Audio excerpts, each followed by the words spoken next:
নমস্কার, আমি নূপুর মুখার্জি। আজকে আমি প্রেরণা অডিও বুক লাইব্রেরিতে আমার নিজের স্বরচিত একটি কবিতা আবৃত্তি করছি। কবিতার নাম মানুষ। যারা কেবল অশ্রু ঝরায়, সদাই নিজে হাসে, এই পৃথিবীর কেউ কি তারে সত্যি ভালোবাসে?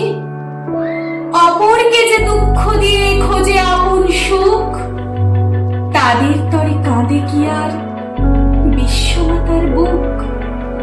যারা শুধু স্বার্থে চলে, ভালো মানুষ ঠকায়, বিবেক তাদের আঘাত করে, হয়তো কিছু শেখায়।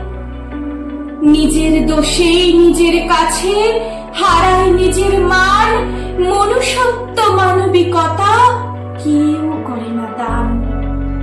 কোনটা সঠিক সেই তো জানে, যে করেছে ভুল। ভালো মানুষ পার হয়ে যায় সকল প্রতিকূল। ভালো মন্দ দুই থাকে সবার মনের ঘরে। কজন মানুষ মন্দ ছেড়ে ভালো গ্রহণ করে? বিশ্বাসকে ভেঙে দিয়ে বেজায় খুশি যারা, বিবেক তাদের ডাকবে যেদিন, সেদিন সর্বহারা। অপরকে যে ভালোবাসে, সমব্যথায় কাঁদে, ভালোবাসা